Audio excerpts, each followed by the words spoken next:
I stood at the chapel doors in my white gown, bouquet trembling in my hands, when my father whispered the words that shattered everything. "I can't walk you down the aisle, Mariel." Not to him. The music faltered.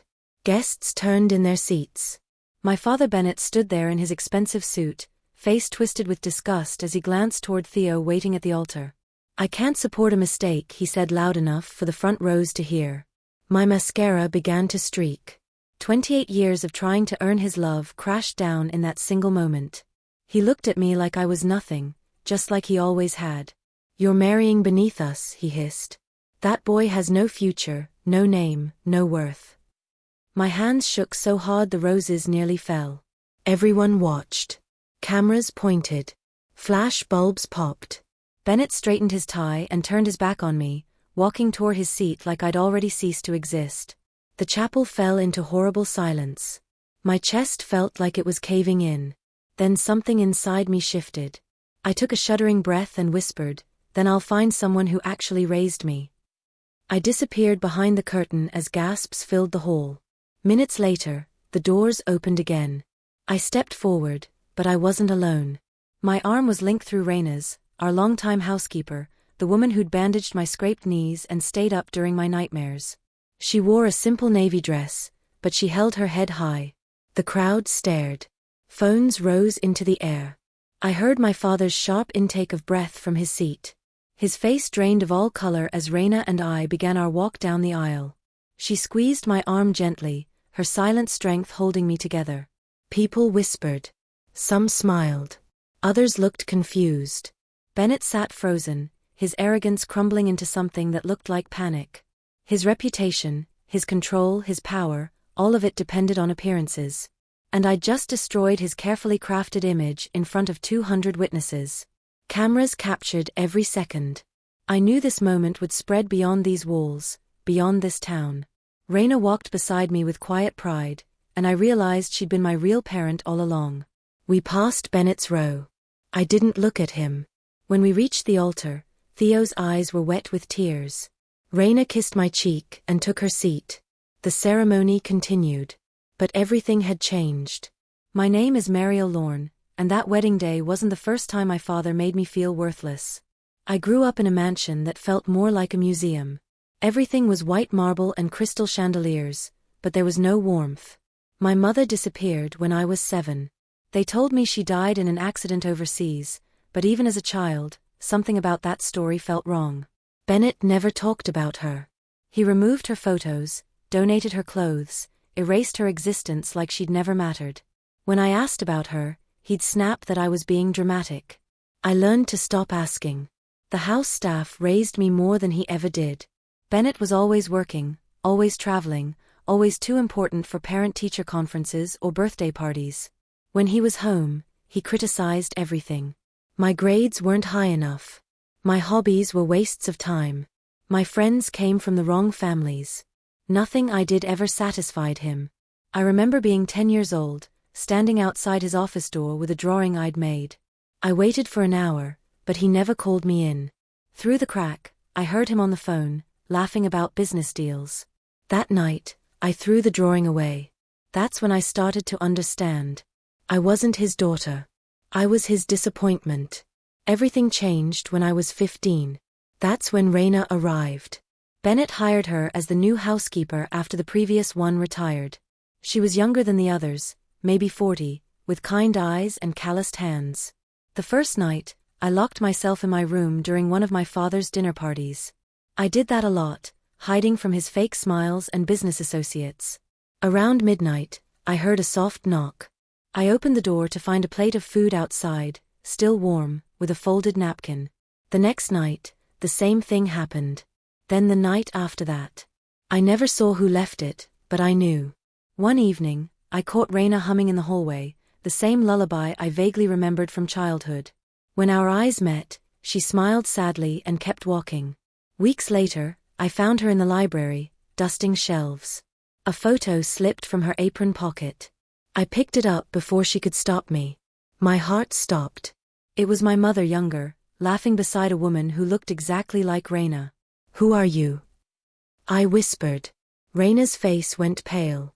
She tried to take the photo back, but I held it tight. Please, I begged. Tell me the truth. Raina glanced at the doorway, then pulled me deeper into the library. Her voice was barely a whisper. I knew your mother before she married your father. We worked together at a charity foundation. She was my closest friend. Tears filled her eyes. Your mother didn't die the way Bennett told you. She was trying to leave him. She found something he'd hidden. Financial documents, illegal transfers. She was going to expose him. My whole body went cold. What happened to her? Raina looked away. I don't know everything. But 2 weeks after she told me her plan, they said she was gone. An accident in another country, no body recovered. It all happened too fast, too clean. She reached into her pocket and pulled out the photo again. Behind it, hidden between the backing, was a folded note in faded handwriting. If anything happens to me, trust Raina. She knows the truth. My mother's signature was at the bottom. I couldn't breathe. My father had lied about everything. Raina grabbed my shoulders. I came here to protect you. I promised her I would. But you can never let him know I told you. I nodded, but inside, my world was already crumbling. Years passed. I went to college, studied business, tried to build a life separate from Bennett's shadow. That's where I met Theo. He was an engineering student, brilliant and kind, with paint-stained hands and a laugh that made everything lighter. We met in the library during finals week. He was building a model bridge, and I was drowning in finance textbooks. You look like you need coffee, he said, sliding a cup toward me. That was the beginning. We dated for 3 years. Theo never cared about money or status. He loved me for me, something I'd never experienced. When I finally brought him home to meet Bennett, I knew it would be bad. But I wasn't prepared for how cruel my father could be.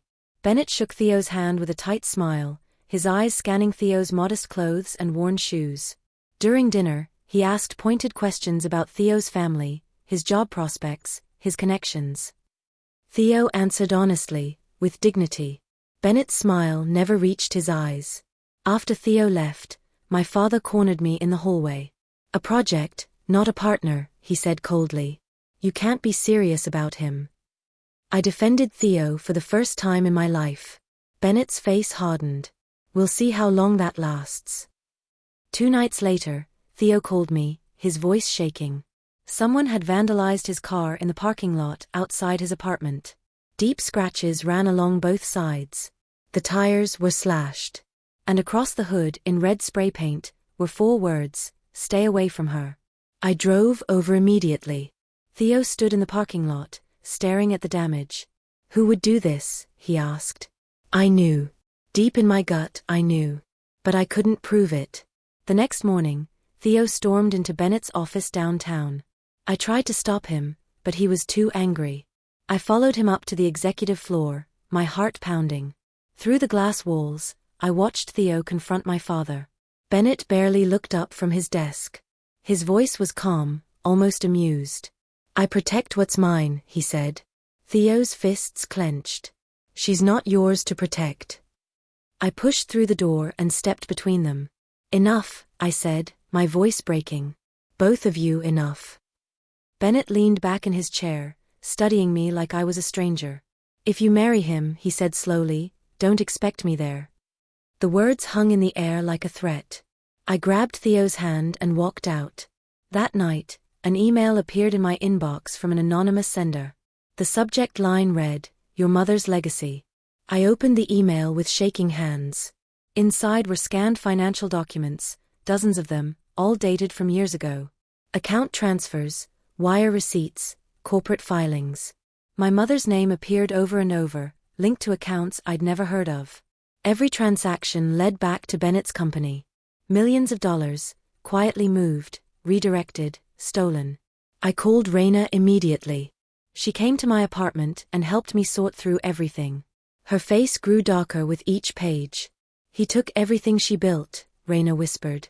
Your mother had her own investments, her own wealth. She was going to leave him and take you with her. But he moved it all before she could. My hands trembled. Every luxury Bennett flaunted, every expensive suit and vacation home, it all traced back to money that should have been mine. Then I noticed something strange. One surname kept appearing in the documents, tied to a whistleblower complaint filed against Bennett's company years ago. The name was Winston. Theo's last name. My stomach dropped. "Raina," I said slowly, "what do you know about Theo's family?" She looked at me with sad, knowing eyes. "I think it's time you asked him." Theo came over that night. I spread the documents across my kitchen table and asked him directly, "Did your father work for Bennett?" His face went pale. He sat down heavily and nodded. "My dad was Bennett's accountant 15 years ago. He found irregularities in the books and reported them. Bennett fired him the next day and blacklisted him in the industry. My father couldn't find work anywhere. We lost our house, our savings, everything." Tears filled Theo's eyes. He died 5 years ago, still trying to clear his name. I felt like the floor was falling away beneath me. Our lives had been tangled by my father's cruelty long before we ever met. "There's something else," Theo said quietly. He pulled a worn envelope from his jacket. "I found this in my father's things after he died. I never understood what it meant until now." Inside was a letter, addressed to Theo's father, written in my mother's handwriting. The date was 2 days before she disappeared. It read, "Thank you for your courage. I have the proof we need. Meet me on Thursday. We'll bring him down together." She never made it to that meeting. Neither of us spoke for a long time. Finally, Theo took my hand. "We finish what they started." 2 months later, I got the call I'd been dreading. Bennett summoned me back to the mansion. His voice on the phone was cold and formal. "We need to discuss your future." I knew what was coming. When I arrived, he was waiting in his office, a stack of papers on the desk between us. He slid them toward me without preamble. "A prenuptial agreement," he said. "If you insist on marrying that boy, you'll sign this first. It protects the family assets." I picked up the papers and read through them. The terms were brutal. If I married Theo, I'd be cut off completely. No inheritance, no trust fund, no connection to the Lorne estate whatsoever. Bennett watched me with cold satisfaction. "Sign it, or call off the wedding. Those are your options." My hands didn't shake this time. I pulled a pen from my purse and signed every page without hesitation. Bennett's eyebrows rose slightly. "Just like that." I stood up and looked him in the eye.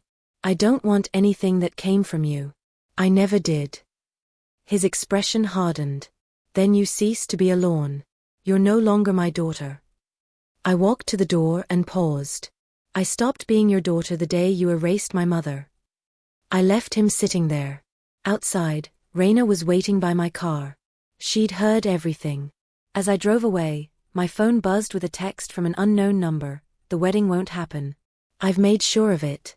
The morning of my wedding, I woke up to 17 missed calls. Our venue had cancelled overnight, citing unforeseen structural issues. The florist never showed up. The caterer claimed they never received our deposit. Even our photographer sent a last-minute cancellation email. I sat on the floor of my apartment in my bathrobe, staring at my wedding dress hanging on the closet door. Theo was pacing, phone pressed to his ear, trying to salvage anything. This was Bennett's doing. I knew it with absolute certainty. He'd made good on his threat. For a moment, I wanted to give up, to call the whole thing off. Then Raina arrived. She took one look at our panicked faces and started making calls. Within an hour, she'd found a small coastal chapel an hour away that had an opening. Friends from college mobilized, gathering decorations from their own homes. Theo's engineering buddies showed up with tools and flowers from grocery stores. By noon, we had a wedding again. It wouldn't be the elegant affair I'd planned, but it would be ours. We drove to the chapel in a caravan of mismatched cars. The sun was setting when we arrived. The small building overlooked the ocean, simple and beautiful. We were decorating the altar when a black sedan pulled into the parking lot. My father stepped out, uninvited and unwanted. He'd found us. Bennett walked into the chapel like he owned it. I was in the back room, adjusting my dress, when he appeared in the doorway. Raina tried to block him, but he pushed past her. "Call it off," he demanded. His voice was sharp, desperate in a way I'd never heard before. "You're destroying our family name. Everything I've built." I turned to face him slowly. You already destroyed it yourself. His jaw clenched. If you walk down that aisle to him, you'll regret it for the rest of your life. I promise you that. Something in his tone made my blood run cold. This wasn't just about class or pride anymore. This was a threat. You have no idea what you're dealing with, Mariel. That boy's father tried to ruin me once. I won't let his son finish the job. I stepped closer to him, my voice steady despite my shaking hands. Theo has nothing to do with what you did. Neither do I. We just want to be free of you. Bennett's face twisted with rage. You were never free. You're a Lorne, whether you want to be or not. And Lornes don't marry trash. The words hit like a physical blow. Raina gasped. Outside, the music started. Bennett grabbed my wrist. Don't do this. I pulled away. You're no daughter of mine, he spat. The silence that followed felt like the end of everything. Then I walked past him toward the doors. The ceremony would happen. With or without him. That's when it happened. The moment that changed everything. I stood at those chapel doors, Bennett behind me, Theo waiting ahead. The guests watched, confused and uncomfortable. My father made one final play for control. I'll walk you down, he said loud enough for everyone to hear. A father's duty. But I didn't turn around. I didn't even acknowledge him. Instead, I disappeared behind the curtain. When I emerged minutes later, Raina was beside me. Her arm linked through mine. Her chin held high. And we walked together past my father's empty seat, past the gasping crowd, past every expectation and tradition. The cameras caught everything. I saw phones recording, saw the shock on people's faces. Bennett stood frozen in the aisle, his mouth open, his face red with humiliation. In that moment, his power shattered. All the control he'd wielded my entire life evaporated in front of 200 witnesses. When we reached the altar, Theo was crying. The officiant, flustered but professional, continued the ceremony. I said my vows through tears, but they were tears of relief, not sadness. After we were pronounced married, I kissed my husband and heard applause. Real, genuine applause. As we walked back down the aisle, I finally glanced at Bennett. He looked smaller somehow, diminished. I found a note tucked into my bouquet later. The handwriting was his, "You'll regret this." By the next morning, the video was everywhere. Someone had posted the footage online, and it spread like wildfire. Bride replaces father with housekeeper in powerful wedding moment. The headlines called it inspiring, revolutionary, a stand against toxic family dynamics. Millions of views in 24 hours. My phone exploded with messages from strangers, reporters, and distant relatives I barely knew. But the video showed more than just a touching moment. It showed Bennett's face, his rage, his public humiliation. It showed him standing alone while everyone else celebrated. The comments were brutal. People called him a narcissist, a controlling father, a symbol of everything wrong with wealthy families. His name trended for all the wrong reasons. By Monday, his company's stock had dropped. 3 major sponsors pulled their partnerships, citing concerns about public image. His business partners started distancing themselves.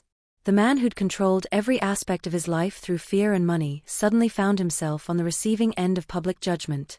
I watched the fallout from my honeymoon hotel room. Part of me felt guilty. Most of me felt free. Then an email arrived from a law firm I didn't recognize. The subject line read, "Regarding the estate of Catherine Lorne." My mother's name. My hands shook as I opened it. The email was from an attorney named Harrison Bloom. He'd been trying to reach me for weeks, but somehow his messages never got through. Bennett must have intercepted them. Harrison explained that he'd worked with my mother years ago, helping her establish a trust before she disappeared. She'd been planning to leave Bennett and wanted to ensure I'd be provided for. But there was more. My mother hadn't just set up a trust. She'd secured controlling shares of Bennett's company in my name, hidden in a complex legal structure Bennett didn't know existed. If the documents were legitimate, I owned 51% of Lorne Enterprises. Everything my father had built, everything he'd stolen, legally belonged to me. I called Harrison immediately. "Why are you telling me this now?" I asked. "Your mother's will had a trigger clause," he explained. It activated when you turned 25 or got married, whichever came first. The paperwork processed last week. I was stunned. My mother had protected me from beyond the grave. Harrison continued, there's more. She left detailed documentation of your father's financial crimes, all of it sealed with her will. It's admissible in court. That afternoon, authorities arrived at Bennett's office with a warrant. The investigation my mother had started 15 years ago was finally moving forward. And I held all the evidence they needed. Raina and I drove back to the mansion together. She'd kept something from me all these years, something she'd been afraid to reveal. In the attic, hidden behind old furniture and dust-covered boxes, was my mother's safe. Raina pulled out a small brass key she'd carried on a chain around her neck for 15 years. Your mother gave this to me the day before she disappeared, Raina said quietly. She told me if anything happened to her, I should wait until you were strong enough to handle the truth. The safe was old and rusted, but the key still worked. Inside were more documents, photographs, and a USB drive labeled with my mother's initials. There was also her original will, handwritten and notarized, proving I was the rightful heir to everything Bennett claimed as his. I stared at the papers, my mother's careful handwriting, her signature. She'd known. She'd known what Bennett was capable of, and she'd prepared for it. We took everything and left. That evening, Bennett discovered the empty safe. I know because he called me, his voice shaking with rage. What did you take? He demanded. What's mine? I answered calmly. What was always mine. He hung up without another word. But I knew this wasn't over. Bennett didn't lose gracefully. And desperate men do dangerous things. 3 days later, Bennett cornered me outside my apartment building. I was taking out the trash when he appeared from the shadows. He looked terrible, his suit wrinkled, his face unshaven. This wasn't the controlled, powerful man I'd known my whole life. This was someone unraveling.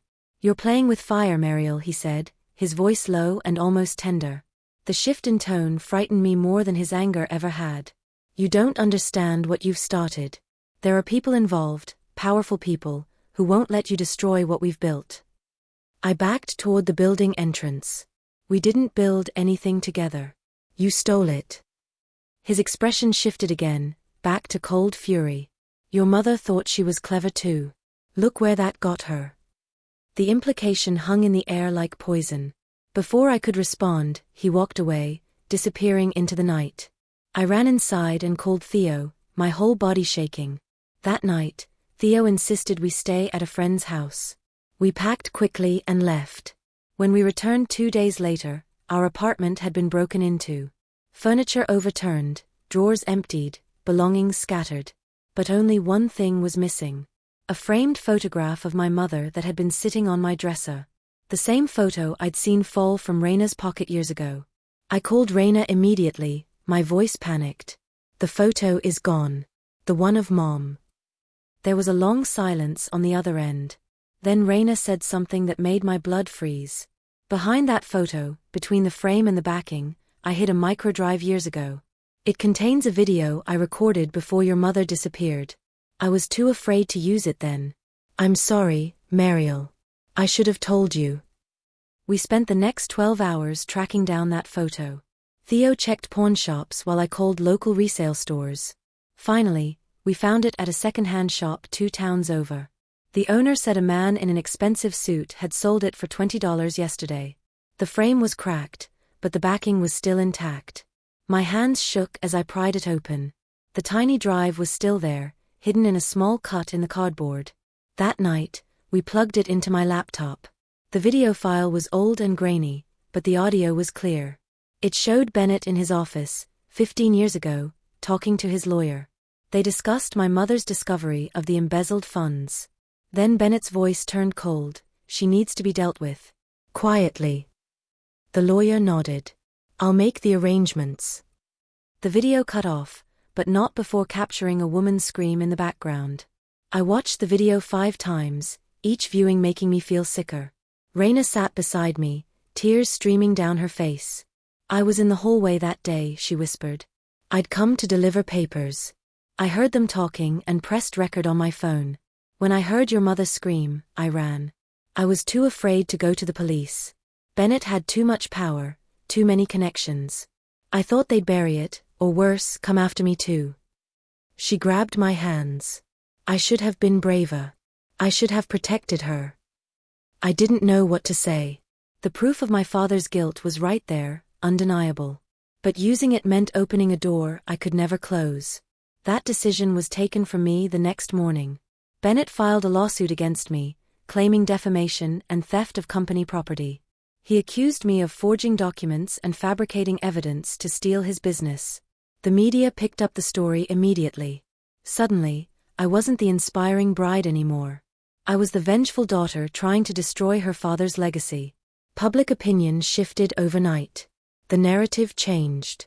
Bennett played the victim perfectly, appearing on news programs with sad eyes and measured words. "I just want my daughter back," he told reporters. The battle had moved from private pain to very public war. My attorney Harrison assured me we had a strong case. "The video changes everything," he said. "But we need to be strategic about when and how we release it." The preliminary hearing was set for 3 weeks away. In the meantime, Bennett's legal team tried every tactic to intimidate us. They subpoenaed Raina, demanding she testify about her relationship with my mother. They dug into Theo's background, looking for anything to discredit him. They even contacted my old college friends, asking leading questions about my mental health. I felt like I was drowning. One night, Raina came to me with red eyes. "I need to tell you everything," she said. "No more secrets." She confessed that after my mother disappeared, Bennett had threatened her. He told her if she ever spoke about what she knew, he'd make sure she never worked again. He'd said he'd hurt the people she loved. So Raina had stayed silent for 15 years, watching me grow up, trying to protect me in small ways while living with crushing guilt. "I came back as the housekeeper because I couldn't abandon you," she said. "But I was too weak to expose him. I'm sorry. I'm so sorry." I held her while she cried. The next day, she gave me the original copy of the video and signed an affidavit explaining everything she'd witnessed. Bennett's counterattack came swift and brutal. But we were ready. The courtroom was packed. Cameras lined the back wall. Bennett sat at the defendant's table in an expensive suit, his lawyers flanking him like guards. He looked confident, almost bored. The judge called the session to order. Bennett's lead attorney stood first, painting a picture of a devoted father betrayed by his unstable daughter. He called me vindictive, manipulative, someone who'd fabricated an elaborate scheme to steal her father's fortune. He showed the prenuptial agreement I'd signed, claiming it proved I'd planned this all along.